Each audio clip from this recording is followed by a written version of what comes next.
Fight!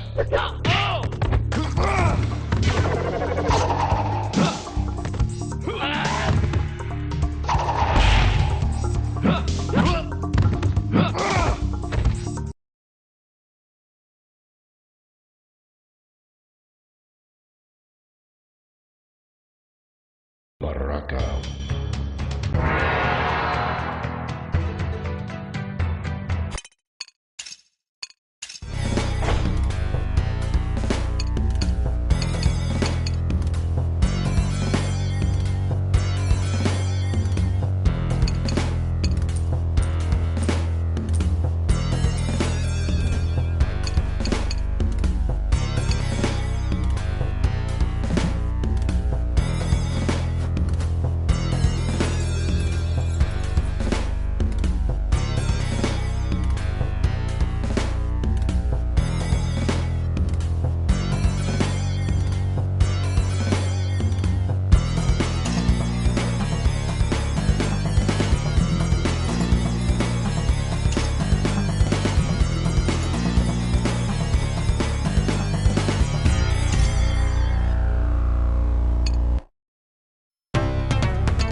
is Mortal Kombat 2. More characters, 3 times more images, more secret moves. The coolest thing about Mortal Kombat 2 is I didn't know it was coming out. I knew it was probably being worked on, and there were just rumors floating about. I never even thought of a sequel. I was so fixated on the first game. I had no idea. Nobody at my school had mentioned it. It wasn't until I walked into it was an arcade called Uncle Bob's, and there it was already. The first thing I saw was somebody slicing someone in half with Kung Lao's hat. And I remember being like, what? There's a Mortal Kombat 2, and it is crazy! A friend came running into band class one day and said, oh, there's a Mortal Kombat 2. I saw this new character. He's a monster. He's got knives for hands. Baraka was the first character I picked. I kept pumping quarters in. It was so exciting to see the advancements and the new characters. There is a specific reason that Mortal Kombat 2 is my absolute favorite game in the entire series. And that is because of Katana's easiest in the world fatality. Walk up to the person and hit block, block, block, block, block, block, block, block, block, high kick. Katana wins. I was immediately a master of her. Fatality. I still main Melina whenever I play MK2. I can do that back, down, low punch to do that kind of roll thing, and then forward, low kick to do that kind of teleport from the ceiling kind of thing. It looked bigger, it looked better, it looked badder, it was bloodier. The animation was more fluid. It looked like a comic book, and that's not something I ever thought I would ever want from a Mortal Kombat game.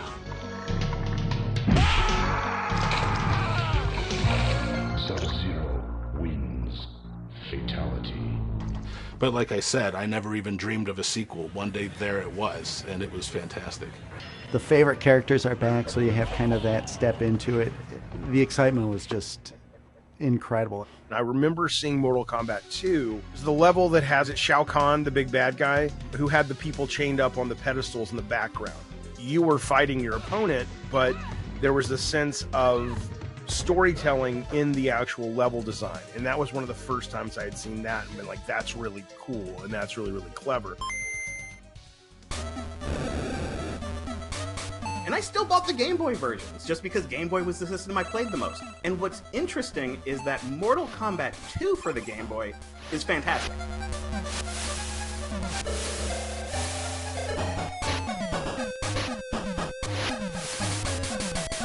It is an amazing fighting game port. It's an amazing fighting game for a portable system with no power.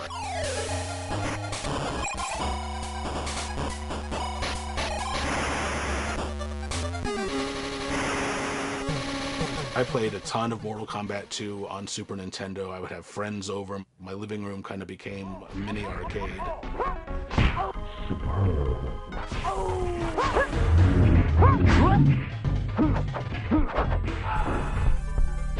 All the blood and gore was there, and it was fantastic. Fatality. It felt pretty darn close to arcade perfect. So haha, that time Nintendo came out on top.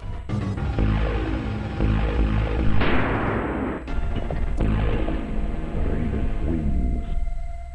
Fatality.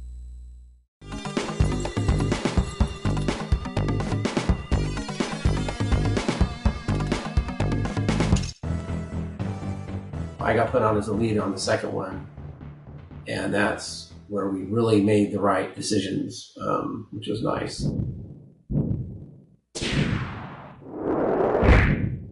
The idea was to just convert the code line by line and build the multi-processing system so it would work on the Super Nintendo, which of course is a different language of assembly. Finish.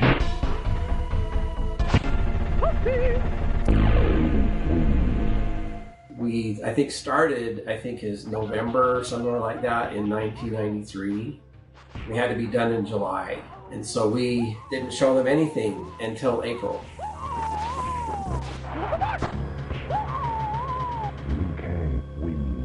We just got our first pass of Mortal Kombat 2 for the SNES. Wow.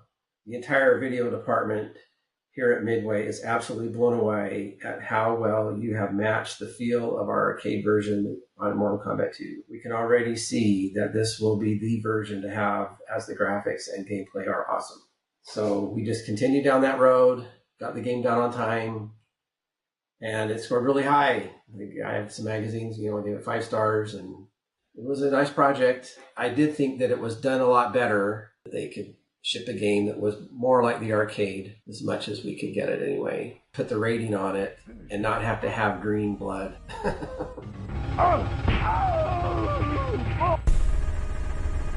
Johnny Cage wins. I don't know if the Genesis guys would debate me, but I felt like it was the de facto version for at least Mortal Kombat 2.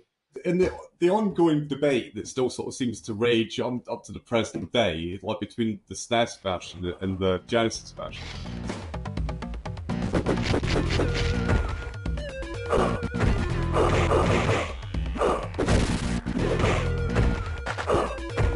SNES version is perceived as being like the winner, it's the better version. And that's like, I think, largely because it's like more complete version. The reason the SNES one has got more stuff than ours, because they're like both made for the same size sort of cartridge, is that it's a lower resolution system, right? So therefore their art assets are smaller, and all the little sort of size differences like add up.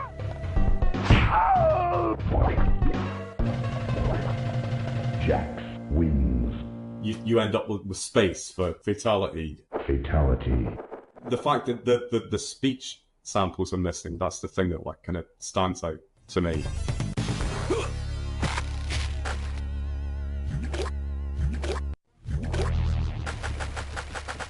The way I got the Genesis version is like a little bit sort of convoluted. Basically, Paul had done the first one, Paul were offered the second one, and they offered it to Paul, which is like a kind of logical sort of thing to do, and Paul turned it down. Idiocy, stupidity. At the time I was offered it, I did think that actually MK2 wouldn't ever come out, that it would be banned. There was a bunch of people in the studio kind of talking about violence and talking about this game, and so I didn't particularly want to spend all that effort on a game that then got banned. Hindsight's a wonderful thing, isn't it? So then they offered it to me, right? And I'd never done any Mega Drive stuff before. They used to think of it as like a cooperative multitasking system.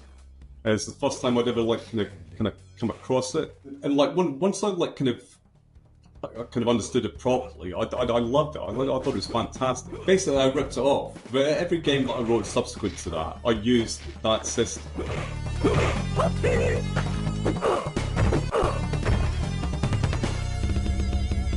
Everybody was like kind of happy with the version that I did, and that was no bad thing. I mean, it's just like a really good game, you know. Hard to mess it up.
MK2 was great and stuff,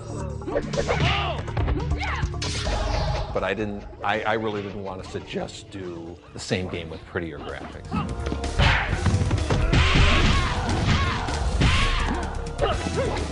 We were always trying to one-up what we did. Yeah, like, obviously, for sure. MK1, we had the, you'd fall into the pit.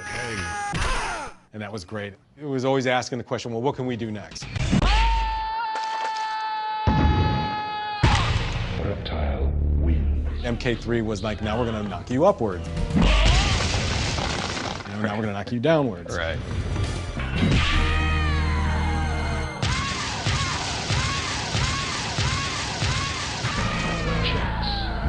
Certainly the visual qualities of the backgrounds changed over time quite significantly. As the story took it, MK3 was based more on Earth.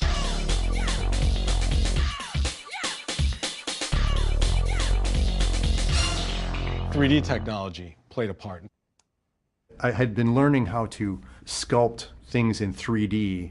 I created what became the subway, and I showed Ed, I'm like, hey, we could actually just, instead of like going out and videoing stuff and getting things out of books or, whatever, or even just drawing them, we could actually build them in 3D with correct lighting and, stuff like that. And it could even help us do the parallaxing if we wanted it to. He was like, yeah, that's pretty cool. Let's go that route. So a lot of the backgrounds, I would kind of build them in 3D, and then Tony would take that and draw on it and dress them up, make them look better from there.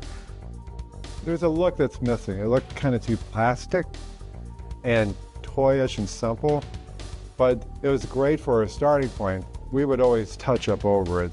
That would give it its clean look. And one of the backgrounds that we started with 3D was the Soul Chamber. I always like a star in the background, and I just coined the name Soulnado for the souls inside the mouth, and I drew that in deluxe paint, frame by frame.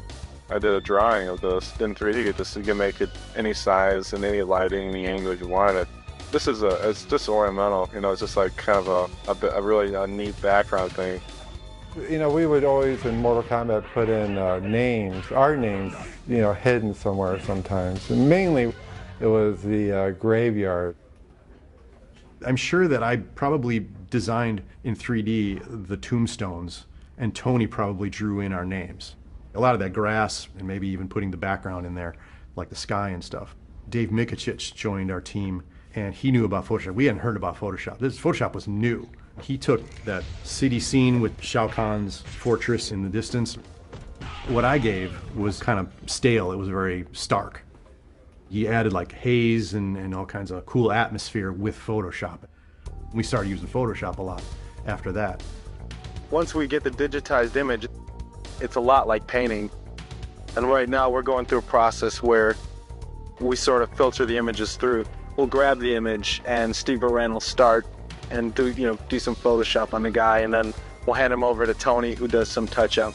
And then it gets passed over to me, and then I do some of this more detailed touch-up, and then I give it back to Steve, and he kind of separates the different colors and creates the different palettes, and then we give it back to Tony, and he does the final touch-up and stuff and gets it ready for the game. I'm working on a friendship move for Shigoro character, and that's her tentative name. She didn't have a real name yet. The move is she's going to turn around and she's going to pull out sort of plates and little sticks, and she spins the plates and the sticks and balances them on her hand, and she does this with her back towards you. I remember wanting the characters to be a little bit smaller. The reason I wanted them a little smaller was so they can have more lateral motion to run. I remember having that conversation in Ed's office, because my first reaction was, wait, we should be getting bigger. It's right. Like, what do you mean smaller, The hardware, we can push more stuff, and we should be making them bigger. But it didn't last long. I think once the run button was in, you saw right away the value of the sprinting. Round one, fight!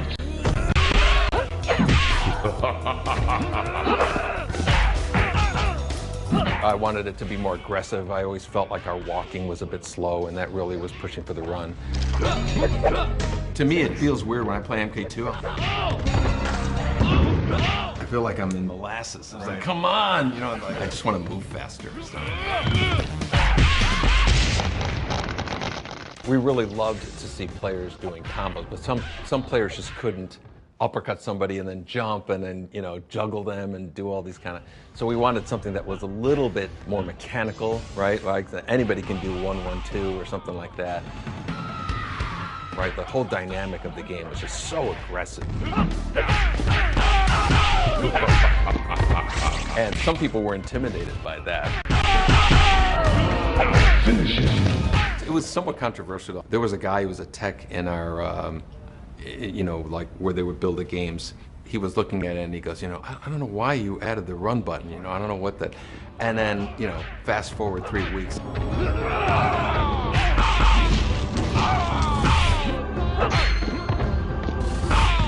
Nightwolf wins. He actually came by and said, you know, yeah, I don't know what I was thinking, man. That thing was cool.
One day I was in the office at Playboy downtown Chicago, and the phone rang. It was Jack Hager, and he was looking for a couple cheerleaders for this game called NBA Jam.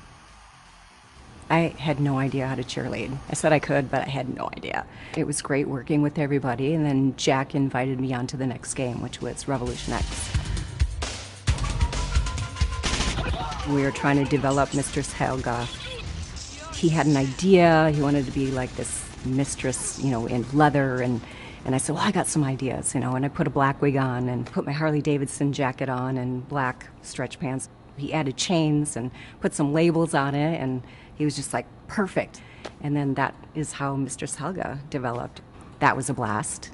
And then I just started working with Midway, you know, game after game, and they said that they needed a new Sonya and asked me if I'd like to do it, and I said, absolutely. I think John one time was just walking by me in a hallway. He's like, hey, Sal, you feel like being a character for, you know, Mortal Kombat 3? And I'm like, yeah, sure. By the time we got to Mortal Kombat 3, we had a complete blue screen studio, professional lighting, professional cameras, a green room, dressing rooms for the actors. Hey, get out of here, man. Jack Hager put that all together. It was phenomenal.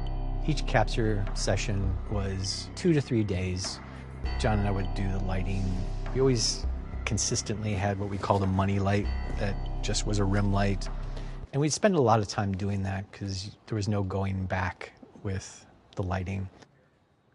Whenever you're making a game, you would record the data and then immediately check it in the tool to make sure the lighting was right, to make sure the size was right, and whatever. The camera takes in the signal into our beta cam recorder, and we also run a signal into our PC. This is where we do the actual grabbing of frames to be digitized. We're able to click through frame by frame, delete the frames we don't want, keep the frames that we do like. Once you had all that set, then you could start kind of rolling into the actual moves and then forget about the technical side of it. When we started filming a character, we'd get into work probably roughly around 10 o'clock, and usually the whole filming process takes, you know, all day. On average day of a 14-hour shoot, we came in, got into makeup, it didn't take too long for Sonya. She doesn't wear much. And then we have a list, a huge list of animations, kicks, punches, uppercuts, and then the special moves and stuff. Capturing every single frame of them performing these moves. Neither Sal nor Carrie had martial arts background, right? You know, they were super athletic. I watched a lot of martial arts. I watched a lot of, Bruce Lee and Jackie Chan, and I studied like the theatrics of martial arts, but I didn't have the discipline. Right, and my background was just gymnastics and boxing. Sonya Blade, there she is. Yeah. A little bit of WWF wrestling. Oh, jeez. That's no way to begin a demonstration. Well, I think Sonya is in a little trouble here. She's being tied to a dog. So I was more into the falls and the suplexes and that kind of stuff. There was this tomboyish quality to her that doesn't come across when you see her. Yeah. And then once you work with her, you realize, holy crap, she's going to do everything we need and more. Yeah. Probably the hardest thing about doing any of the moves is you had to start and finish in the same spot. And that was the main thing, is getting back into idle, getting back into idle. They wanted all the follow through. They wanted all the momentum, but they wanted all that power to come all the way through. Like, but then you had to always get back into idle pose, and that was the main thing. I remember I added like the scrunchie in my ponytail, and we always tried to work together with costuming. They would have like the basic costume, and then they would let the actors kind of bring in a little bit of detail. Helping John with creating costumes was like this art project. We would go to sports stores and buy like hockey gear and army surplus stores and just buy pieces and hey, that works and put some duct tape on it. And Home Depot has this cool rubber piece that we could use for Sector's helmet. And it was very do-it-yourself. But the helmet itself was so back heavy that literally everything that I did was like, it was pulling my head back. And the mask, by doing this, the mask looked like it was looking forward. So I was always kind of doing this with everything, with all my actions. We wanted it as compact as possible because we didn't want him to look out of proportion. Yeah. And so the helmet is really tight. It must have been torture for, 8 hours or whatever. That's where your neck problem. That's why my neck hurts so much. I think with the Sonya costume, he was just trying to keep everything in when you're bouncing around. I think my favorite Sal character is still Nightwolf. He just turns into that guy and he extends his chin, he almost transforms. Sal, he had no fear. He would just go over the top. He would just insist on trying a move that we were afraid he'd get hurt from. Throwing himself around. Yeah, just so committed to it. You need to look like you're taking pain. You snap your head back, really kind of throw yourself over. And when you fell, you had to look like you were getting hurt. So I would throw myself twisting around as much as I could at a time. Many times I would land, on my neck wrong, land on my back wrong. Sal would often hurt himself, or not often, but he has a history of hurting himself, trying to get the best performance. Didn't matter if we were working or if the camera was on or whatever. I just throw my hand out and put my hand on the back of his neck and go wham! Smack my face into and he'd it. fall back onto the floor, and everybody is like, "Oh my God!" And in fact, I think her and Sal would have contests with each other to see who can do what better. It was fun watching those two go at it. They're still good friends to this day. So if I was going to hit you hard, I'd Yeah. See? Yeah, so it's not the hardness, it's the location. Reactions, all just in reaction.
MK2, we were just fully embracing the secret nature of the game.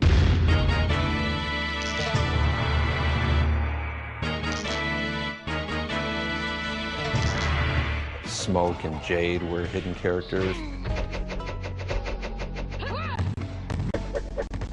For MK3, the codes were basically just putting it front and center. Like it wasn't, oh, discover whatever. It was like, here are your secret dials, you know, play with your secret dials. There's 6 little boxes, 3 of which are controlled by player 1, 3 of which are controlled by player 2. Try different combinations. There's a million possible combinations to see what can be unlocked in the game. To get the code for Unlimited Run, each player must press low punch 4 times and block and low kick 6 times. Marketing jumped on that and said, oh, we could do stuff with advertisements and give this magazine these codes and give magazines that code. By using these symbols, ads will provide clues to codes on MK3 games. It's like a puzzle where one piece is missing. To solve the puzzle, players must go to your location and play the game. I remember in Mortal Kombat 1 sneaking in Reptile. Reptile was such a big hit that we wanted something in the player's face that was this long string of digits. It encouraged conversation, speculation. When you activated it, from that point on, the game unlocked Smoke in the player select screen. And I remember in Mortal Kombat 3 mocking up a purple ninja, and I put the name Rain in there. Purple Ninja, Purple Rain, you know, one of my favorite albums. Just in the attract mode, it wasn't even in the game. I was kind of trolling players and putting like Ermac, you know, like Ermac was really just something for me, an audit, like certain stats that you wanted to know, how many times this character was picked, stuff like that. But everybody thought it was a character, so we made him a character.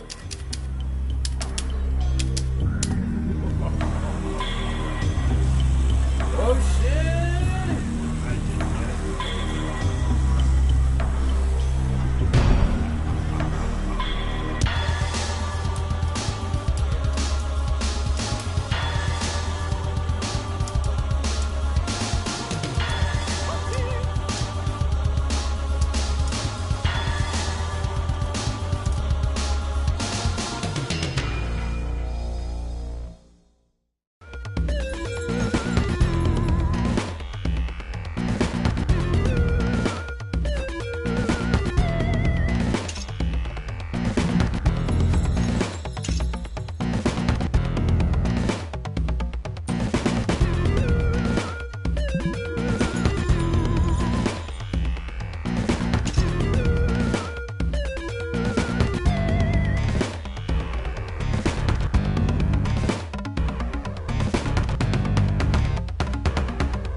For me, the changes in Mortal Kombat 3 were, it was a little jarring in all honesty. I very much liked how 1 to 2 went, where it was, it's everything I wanted, and 3 was, the new mechanics were just, it was different.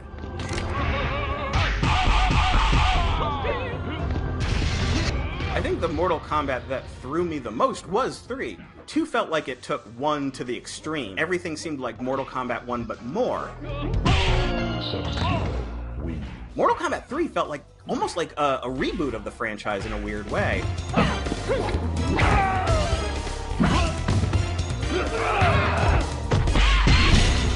Nightwolf wins.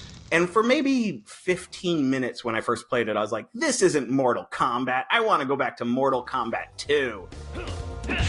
And then when I realized I could go into like this insane combo that eventually resulted in someone exploding, I was like, oh, I'm back in. This is Mortal Kombat. This is definitely Mortal Kombat. It wasn't a surprise to see that they wanted to incorporate a little bit of those dial combo type mechanics into that game because Killer Instinct was really popular.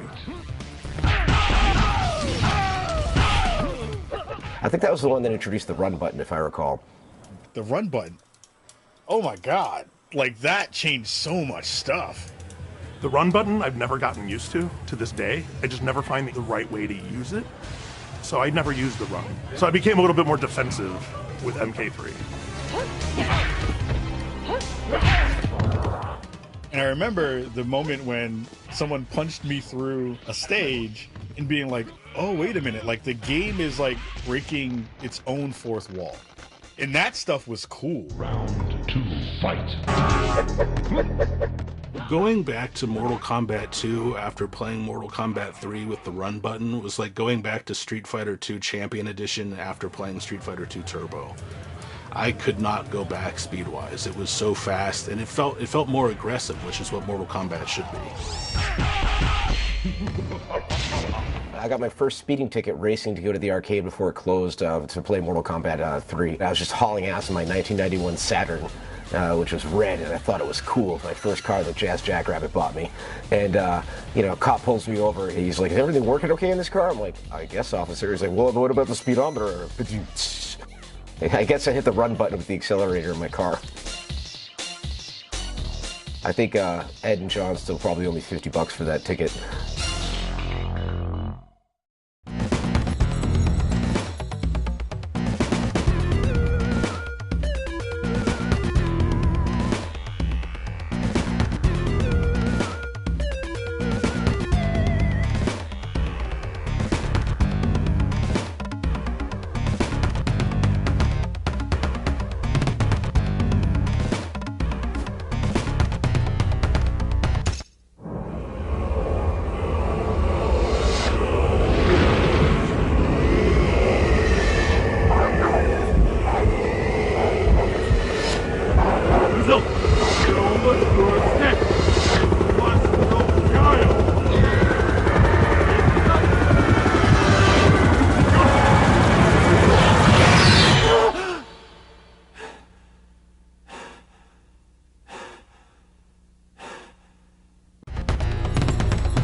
Saw you in the video on that. Saw me in the video? Yeah, you were working in your office. Oh, right, yeah, I know, isn't that cool? Yeah. I'm famous now. Yeah.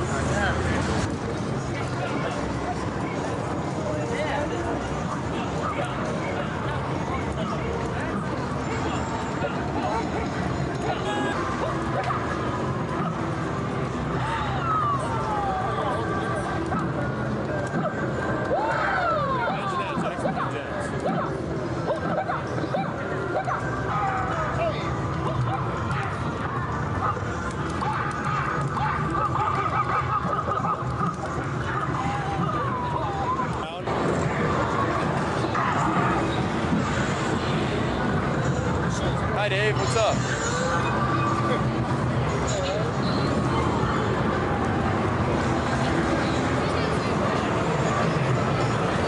Probably out of focus anyway.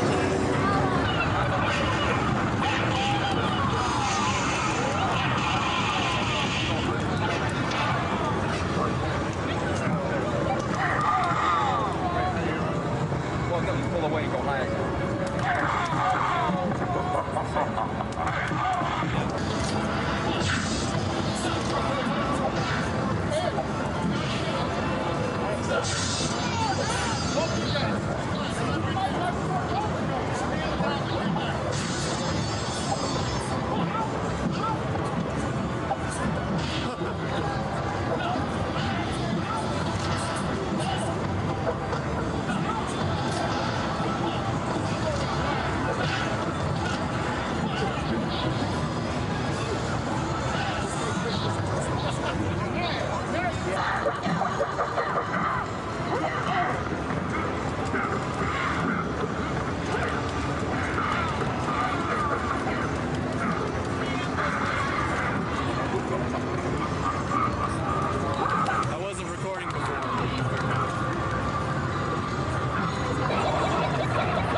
let's roll.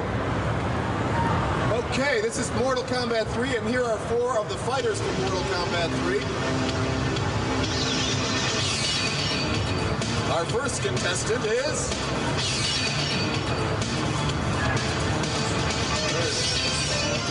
Sonya! Yeah. Sonya Blade, there she is. Yeah. Number 2, Kano. Right. That's Kano. Number 3 is Jax. Yes. Let's go. Yeah. And finally we have Kung Lao. All right, let's hear it for him. They're going to give you this little demonstration of martial arts technique. Here we go. We start with Kano and Sonya. Oh, jeez. That's no way to begin a demonstration. Well, I think Sonya is in a little trouble here. She's being tied to a dog. A fate that shouldn't befall anyone. Kano is swelling with pride. He's proud of himself. Yeah. Who will save Sonya? Okay. Who will? Ooh, Kung Lao.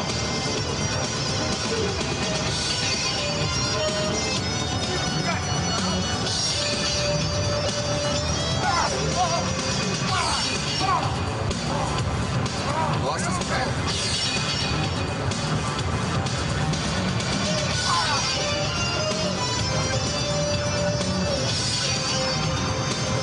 It's like a pretty even match.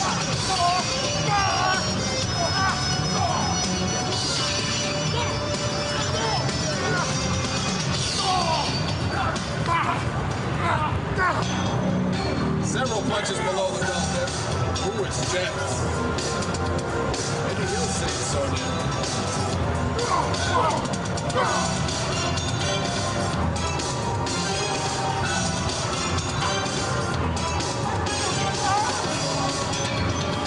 And Jax saved the day.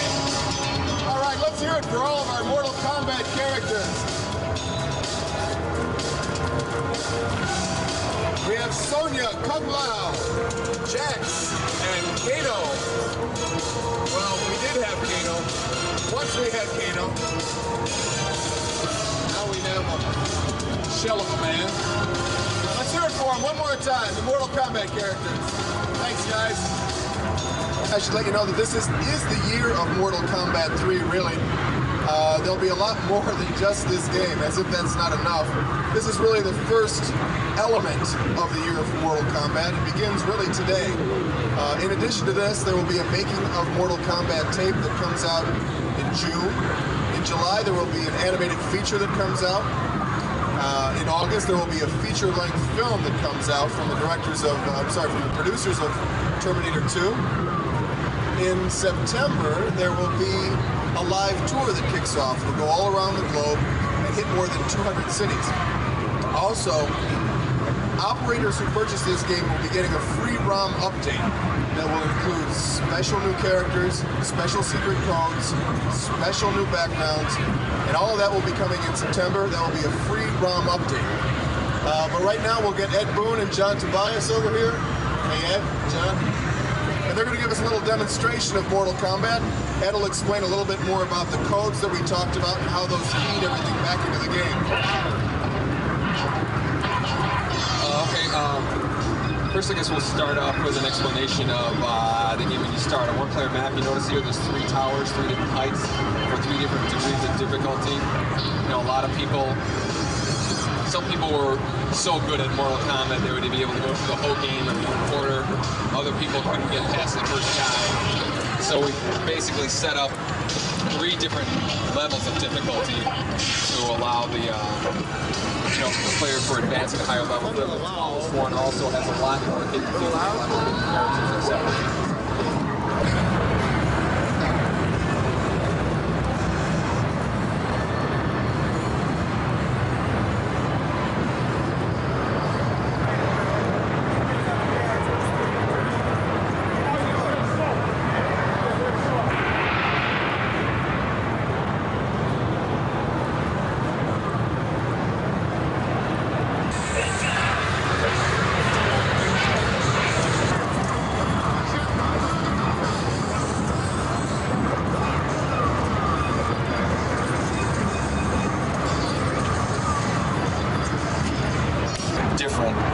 this one, and then the previous one, Mortal Kombat 3 out. Thank you, Kato.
Hey people, what Jim just mentioned, our code system is something. No, actually, here's a fatality.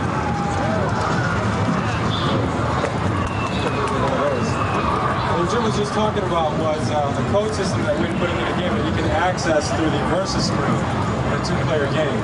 And what these codes do is they enable the player to get to different variations of playing the game. There's all sorts of things like this buried into the game. Again, accessible through the secret codes.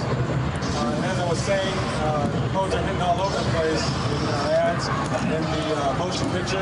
The new light's coming out, and that'll be released in August, and that's a $40 million motion picture. Also, Mortal Kombat rock!